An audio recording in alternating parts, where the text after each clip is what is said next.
They called it the high watermark, the exact moment the Confederacy came closest to surviving, and the exact moment it began to die. The summer of 1863. Two armies, two fortresses, one nation tearing itself apart. A general who had won every battle and was quietly losing the war. A president who needed a miracle, and a general who would give him one last gamble instead. Gettysburg, Vicksburg, and 18 more months of blood before America found the answer to the question it had been asking since 1776. This is the story of how the Confederacy ran out of road, and how America decided once and for all what kind of nation it would be. Spring 1863. The war was 2 years old, and Robert E. Lee stood at the edge of his own legend, uneasy despite it. He had just humiliated a Union army twice his size in the Virginia wilderness, and none of it had mattered strategically, not 1 inch. Because no matter how many times Lee bled the Army of the Potomac, Washington simply rebuilt it and sent it back. The blockade was strangling southern ports, Grant was tightening a noose around the Mississippi, and the Confederacy could not outproduce or outlast the North in a war of attrition. The Confederacy's only real chance was to win the argument abroad and to break the Northern will to fight from within. For that, Lee needed one more spectacular gamble, not in Virginia, in Pennsylvania, on Northern soil.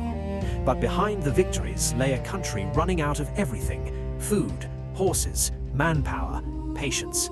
Wealthy planters were buying their way out of conscription. Desertion was climbing. The rebellion was quietly eating itself alive. Meanwhile, 1,000 miles to the west, Ulysses Grant had the river fortress of Vicksburg in a chokehold. If it fell, the Confederacy would be sliced in two. Lee argued against sending troops west. Instead, he wanted to march north again, to feed his army off Pennsylvania's rich farmland and deliver the one thing that might still save the rebellion. A victory dramatic enough to push Britain into recognizing the Confederacy. That was the dream. And there was a fatal problem baked into it from the very start.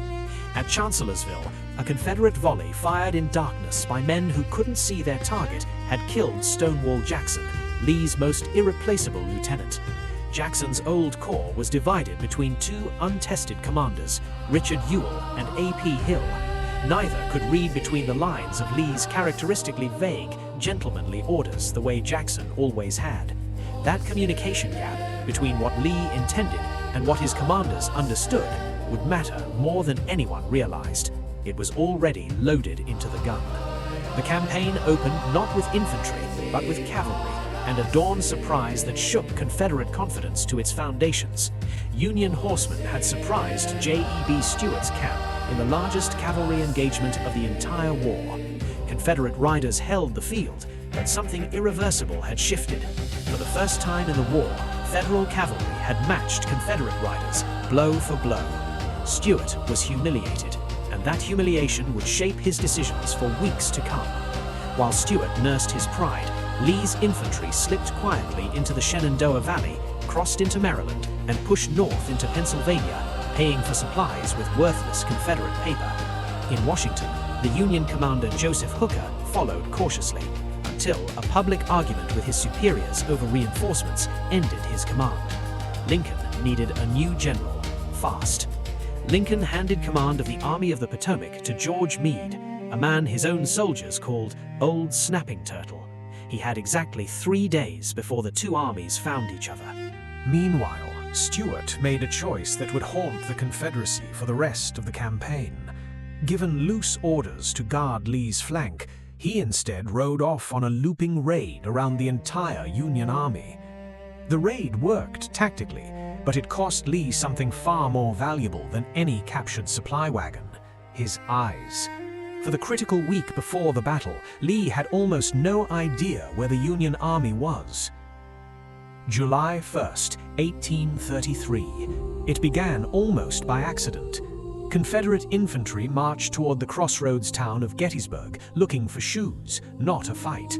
What they found instead was John Buford, a Union cavalry commander who took one look at the high ground south of town and understood immediately that it was worth dying for. Buford's dismounted troopers, armed with fast-firing carbines, spread thin along the ridgeline and began to fight, buying time with their lives for Union infantry to arrive.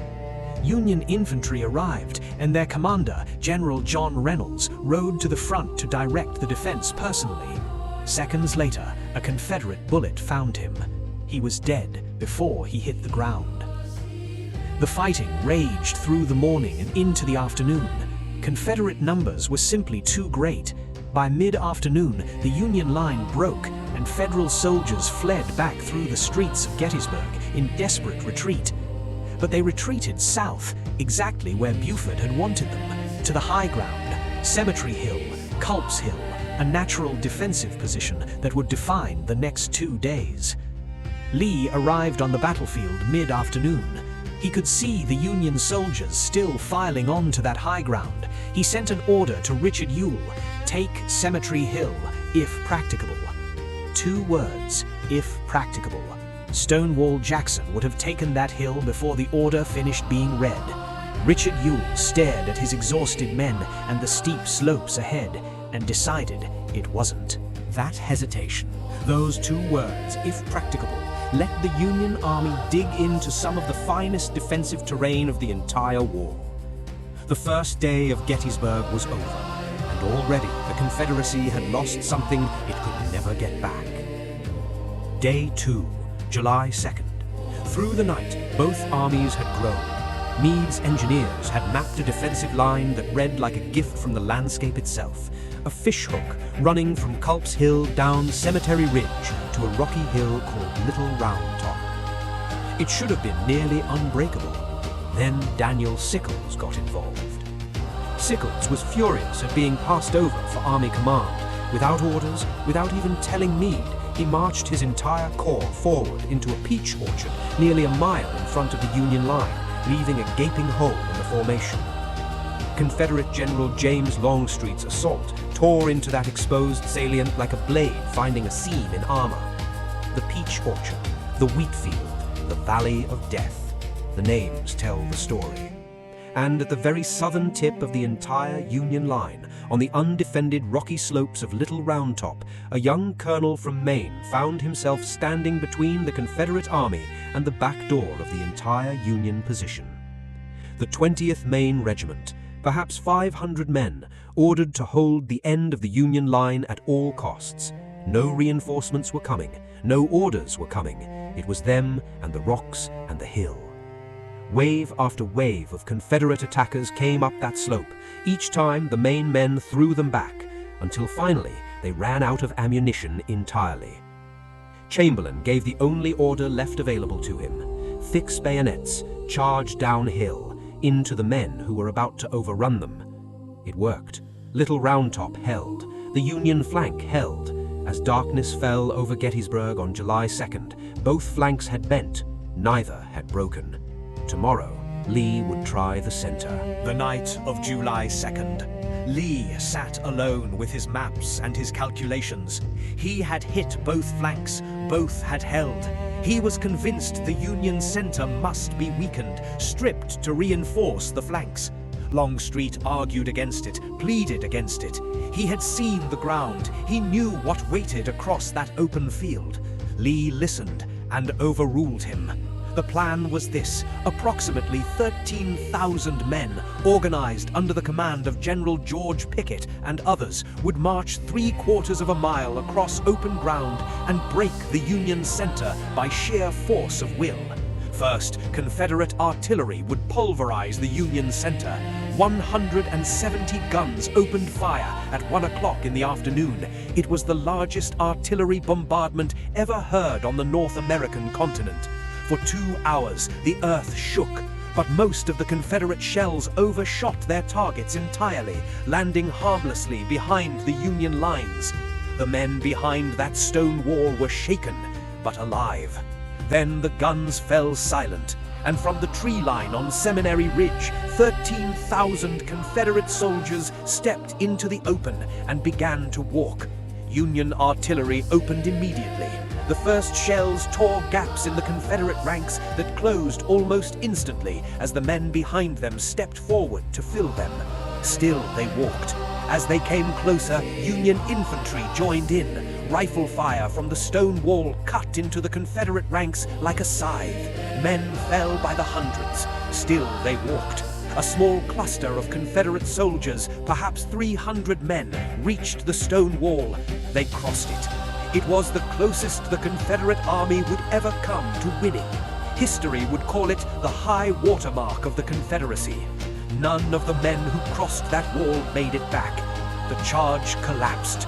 The survivors turned and walked back across that same open ground, what remained of them. Lee rode out to meet his returning men. He told them, "It is all my fault." 3 days of battle, 50,000 total casualties between both armies, and nothing had changed, except everything. Meade chose not to pursue immediately. Lee's battered army escaped back across the Potomac just days ahead of Union infantry. Lincoln would second-guess that decision for the rest of his presidency. But while Pennsylvania counted its dead, a second disaster for the Confederacy was reaching its conclusion 1,000 miles to the southwest. Vicksburg had been holding on for 47 days. Ulysses Grant had tried nearly everything to crack Vicksburg before the siege. Canals that silted shut, bayou routes blocked by fallen trees and Confederate gunboats, a winter campaign destroyed by a cavalry raid that burned his entire supply base to the ground. By spring of 1863, Grant abandoned cleverness for boldness. He marched his army down the Louisiana side of the river and then asked his navy to do something almost suicidal. Most of the fleet made it through. Grant used those ships to ferry his army across the Mississippi in the largest amphibious landing in American history to that point. Then he did something no military textbook recommended. He cut loose from his supply line entirely. What followed was a 17-day campaign of breathtaking speed. Grant beat Confederate forces at Port Gibson, feinted towards Jackson and burned it, then wheeled west to trap Vicksburg's defenders inside their own fortifications. Confederate commander John Pemberton, torn between conflicting orders from Jefferson Davis and his own superior, chose to hold the city rather than save his army. It was the last decision he ever made as a free man. For 47 days, civilians dug caves into the hillsides to escape the constant bombardment. They ate mule meat, then rat meat. They waited for a relief army that never came. On July 4th, 1863, the day after Pickett's charge had collapsed in Pennsylvania, John Pemberton surrendered Vicksburg. The Mississippi River, and with it the Confederacy, had been cut cleanly in two. Word of both disasters, Gettysburg and Vicksburg, reached London within weeks. Any lingering British appetite for recognizing the Confederacy quietly evaporated. The diplomatic lifeline was gone. Confederate fortunes continued to spiral through the fall of 1863, this time in the mountain country of Tennessee. At Chickamauga Creek in dense northern Georgia forest, Braxton Bragg saw one last chance to strike back. Reinforced by Longstreet's corps, just arrived by an exhausting 900-mile train detour from Virginia, Bragg attacked. On the second day, a mistaken Union order accidentally created a gap in the Federal line at the exact moment Longstreet's men charged straight through it. Half of the Union army broke and fled all the way back to Chattanooga, but one general refused to run. George Thomas held the left flank with everything he had and saved the army from total destruction. Thomas earned his nickname that afternoon, the Rock of Chickamauga. But Bragg had won the field, and now he settled into a siege of Chattanooga, choking the Union Army's supply lines into the city. Washington's answer was to send the one man who had never lost a campaign. Grant arrived in Chattanooga, reopened a supply route his starving soldiers nicknamed the Cracker Line, and then began planning the impossible. In late November, Grant launched his assault. What happened at Missionary Ridge would become one of the most extraordinary moments of the entire war. Union soldiers charging uphill without orders, driven by nothing but momentum and the need for revenge. Bragg's army shattered and fled. He resigned in disgrace. The gateway to the Deep South now stood wide open, and Ulysses Grant was about to walk through it, carrying the rank of Lieutenant General, the first American to hold that title since George Washington. March 1864. Grant's strategy was blunt and brutal. The Confederacy was held together by two field armies. Destroy both simultaneously, give neither the chance to reinforce the other, and the rebellion would collapse under its own weight. In early May, Grant crossed the Rapidan River and plunged into the wilderness, the same tangled forest where Lee had crushed Hooker a year before. Lee attacked before Grant could clear the timber. The forest itself caught fire. Wounded men burned where they lay. Neither side gained a decisive edge. But where every previous Union commander had retreated after a bloody encounter with Lee, Grant ordered his men to keep marching south. When his soldiers realized they weren't retreating, they began to sing on the march. The armies tore each other apart at Spotsylvania, where 24 hours of hand-to-hand combat in a section of trench called the Bloody Angle left men fighting atop piles of their own dead. Grant kept moving south. Lee kept racing to the next defensive line. By early June 1865, Grant had crossed the James River and struck for Petersburg, the rail junction that fed Richmond. A hesitant Union assault let the opportunity slip, and both armies dug into trench lines that would barely move for the next 9 months. In Georgia, Sherman had taken Atlanta in September 1864, arriving just in time to guarantee Lincoln's re-election and extinguish any last hope for a negotiated Confederate peace. Then he did something the war had never seen. He cut loose from his supply lines entirely and marched 60,000 men across Georgia toward the sea. By early April 1865, it was over in everything but name. Union cavalry shattered Lee's last supply line at Five Forks. Grant's forces broke through Petersburg. Richmond fell, and Lee's starving army, hunted across Virginia, found Union cavalry blocking every escape route near a small crossroads called Appomattox Courthouse. Lee and Grant met that afternoon in the front parlor of a private home. Grant, mindful of Lincoln's wish for a swift and gracious peace, offered terms that stunned the Confederates with their generosity. Confederate soldiers would go home, with their horses, with their dignity. When Lee rode back through his waiting soldiers, men who had followed him from the peninsula to Gettysburg to the wilderness, grown men wept. Some reached out just to touch his horse as he passed. He could not speak. The surrenders followed quickly. Johnston to Sherman in North Carolina. Confederate resistance east of the Mississippi collapsed entirely by early May. Jefferson Davis was captured fleeing south. The last Confederate general, Cherokee leader Stand Watie, laid down arms in late June 1865, more than 2 months after Appomattox.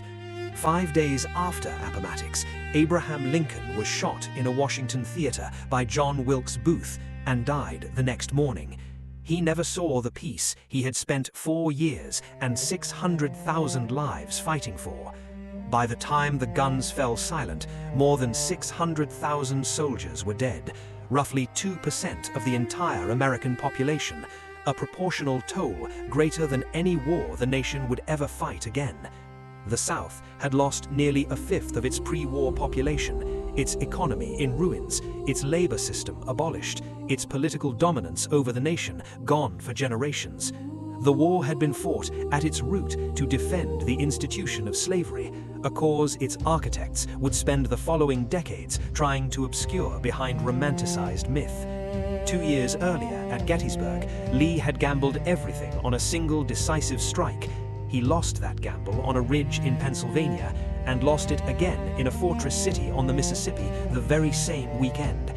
Everything that followed, Chattanooga, the wilderness, Atlanta, the march through Georgia, the long winter at Petersburg, was simply the slow, grinding proof of a truth that had already been settled in early July 1863. The Confederacy could win battles. It could not win the war.